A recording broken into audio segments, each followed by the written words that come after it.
Hola a todos, nosotros somos Master Group y hoy les vamos a contar cómo nos fue este semestre en nuestras prácticas. Vamos. ¿Y cómo nos fue? Escuchemos a nuestro profe Roger. Buenos días, el día de hoy les voy a dar a conocer mi punto de vista y mi experiencia con respecto a estos 4 semestres de práctica que llevamos. Como bien todos saben, nosotros iniciamos con población focalizada, entonces el proceso lo hice con mi ahijada y con otros niños del mismo rango de edad de ella en la casa que vivían en la casa donde yo residía en esos momentos. Eh, Después sí se sintió como más el cambio porque ya digamos es diferente el trabajar con medios empíricos, con espacios digamos no adecuados oficialmente como lo es un aula de un jardín o de un colegio, y eso lo pudimos evidenciar o lo pude evidenciar ya en los semestres próximos, que ya sí fue directamente en un jardín. Para mí fue una experiencia muy gratificante, muy enriquecedora, porque como mencioné anteriormente, el cambio fue bastante drástico. Eran niños que yo ya conocía y con los cuales, digamos, había compartido, pero el ingresar a un aula, ya donde está todo estructurado, donde la profesora tiene su material predispuesto para la clase, donde tiene su clase planeada, es muy diferente. Y los niños tienen como un contexto diferente de las cosas, hay variedad de opiniones, o sea, ya es un grupo más amplio. Entonces para mí fue algo nuevo y fue algo enriquecedor del cual me llevo muchas cosas buenas. Como reflexión podría quedarme que nosotros como docentes tenemos que ir más allá de lo que nos ofrece tradicionalmente el sistema educativo, no quedarnos en las guías, no quedarnos en siempre lo mismo, en las clases normales, en el tablero, los niños en sus puestos, que juiciosos, que una cosa que la otra no. Tenemos que ir más allá y ampliar nuestra visión, ya que como bien sabemos, cada niño es un mundo abierto de muchas posibilidades y nosotros mismos podemos generar un hábito que puede dañar a un niño o construirlos y ayudarle a sacar su máximo potencial en sus habilidades y como persona y como estudiante. Ya para finalizar, una de las amenazas que se pudo evidenciar en estos meses de práctica son las amenazas, los condicionamientos que tenemos nosotros como docentes en el aula de clase. Entonces un ejemplo, no, que Pepito no hizo la tarea, entonces no sale a recreo, no sale a jugar. O muchas veces es lo contrario, no, el que hizo la tarea tiene un punto más, tiene un punto extra, tiene como más beneficios. Entonces tenemos que dejar esas amenazas, esos condicionamientos de lado y como generar el hábito de responsabilidad en los niños, y no tienen que hacerlo como por un premio o por un castigo, sino por algo natural en ellos. ¿Y cómo le fue a nuestra profe Elisa? Bueno, mi primer semestre fue con población focalizada, con mi sobrinita. Realmente fue un trabajo muy tranquilo, pero muy enriquecedor, ya que pudimos fortalecer lazos, aplicar varias cosas que había aprendido, pero en realidad el reto estuvo cuando ya tuvimos que asistir a clase presencial y las prácticas cambiaron en lugares como jardines o instituciones educativas. Aquí es donde en realidad uno se encuentra con lo que le espera y se puede hacer más o menos una aproximación a lo que será el futuro. El semestre anterior y las prácticas han sido presenciales. Han sido unas experiencias muy bonitas, han sido unas experiencias retadoras, han sido unas experiencias que me han hecho considerar bastantes cosas y realmente siento que a veces a veces nos quedamos cortos en imaginarnos la realidad en las aulas educativas y al compartir con nuestros niños y niñas.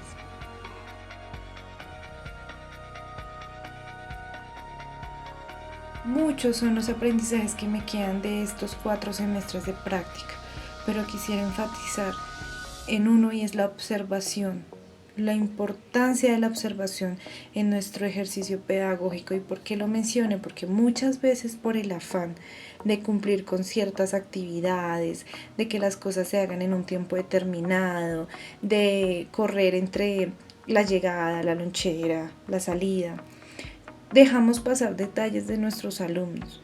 Y me refiero propiamente porque tuve la experiencia de ver cómo una maestra, por el afán, no se daba cuenta que entre sus niños tenía una líder. Esta niña se comportaba como cualquier otro niño. Hablaba, se paraba del puesto, quería jugar, quería compartir, quería llevar la batuta de las situaciones, pero la profesora siempre le decía que se callara, que por favor se sentara, que no hiciera ruido, que no distrajera a los compañeros. Entonces me di cuenta lo importante de nuestra labor en cuanto a observar y también de ser guías de nuestros niños, porque puede que yo apague ese espíritu líder en ella en vez de propiciarlo y saberlo encaminar.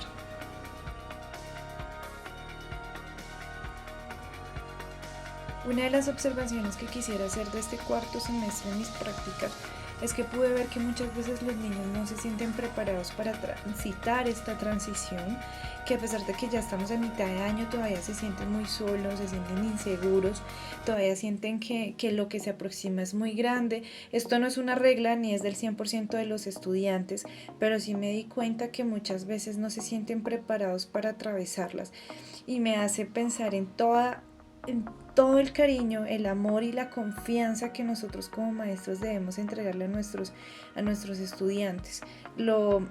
Esto no solamente debe ser en el grado de transición, esto debe ser desde el primer año que llegan a la institución.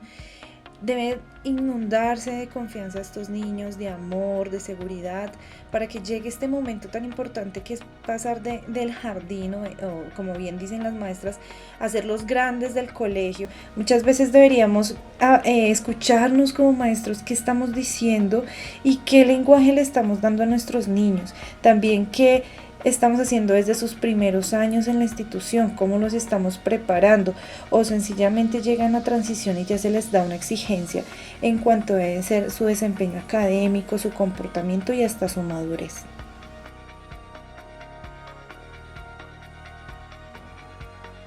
Y en ese orden de ideas, como problemática, sigo viendo en estos 4 semestres un conductismo innegable en el aula de clase. ¿Y a qué me refiero? Y es propiamente a lo que les mencionaba anteriormente. No se le da la oportunidad a los niños de expresarse, de ser escuchados, de hacerlos partícipes en las situaciones que se dan en el aula, sino por el contrario, la docente sigue siendo la que lleva la batuta de la situación, la que impone y la que marca el ritmo de las actividades. Entonces también es una crítica a que nos miremos y replanteemos qué alternativas podemos aplicar en el aula de clase con nuestros futuros estudiantes, cómo podemos ser todos partícipes y todos llevar el control de una situación. ¿Y cómo le fue a nuestra profe Jamie? Los 2 primeros semestres se realizaron las prácticas con población focalizada. De alguna manera siento que esto fue un impedimento para realizar el proceso de prácticas de manera adecuada, dado que no se contaba con el espacio, la cantidad de niños suficientes, la estructura y las actividades como tal. El tercero y cuarto semestre se realizaron las prácticas directamente en instituciones educativas, jardines infantiles. En este proceso puedo decir que la experiencia fue muy gratificante, dado que ya entrar como tal en interacción con los niños genera mucha más confianza y pues de alguna manera podemos poner en práctica todos los procesos que hemos realizado de forma teórica. Para nosotros como docentes en formación es muy importante tener estos espacios de práctica y poder interactuar con los niños. De esta forma podemos potencializar nuestros conocimientos y de igual manera brindar como herramientas o buscar estrategias para mejorar el proceso cuando ya estemos como tal en nuestra labor como docentes. Una de las experiencias que más me marcó, que más fue significativa para mí, fue el semestre pasado en el jardín donde realicé las prácticas. Allá hay un niño que es autista. El niño se llama Daniel. Yo no tenía conocimiento cuando ingresé a realizar las prácticas de que el niño pues presentaba esta condición.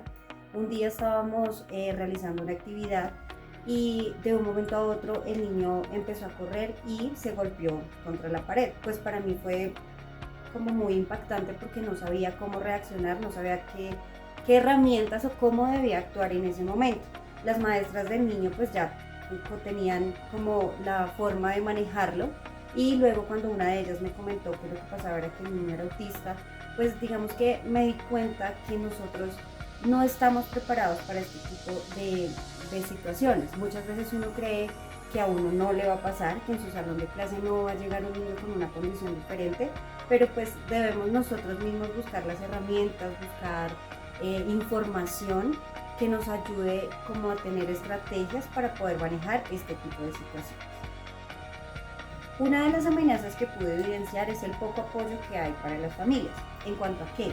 Los docentes deberían tener como mayor conocimiento del contexto familiar de los niños para de esta manera poder determinar algunos patrones de comportamiento y tener herramientas para actuar con ellos. No siempre los papás o las familias son abiertas a contar como tal sus experiencias o lo vivido al interior de su casa, pues ya sea por pena, por temor a de pronto ser juzgados. Siento que de alguna manera nosotros como docentes deberíamos buscar la forma de que los padres de familia o los cuidadores se sientan apoyados y vean en nosotros como una forma o un apoyo, una ayuda para tener herramientas para poder de igual manera ellos manejar situaciones que se puedan presentar con los niños. Siento que después de todo este proceso he descubierto que no solamente nosotros enseñamos a los niños, sino que también aprendemos de ellos. Los niños son unos grandes maestros que tienen muchas cosas que enseñarnos. Muchas gracias por su atención. Damos por finalizado nuestro video. ¡Feliz día!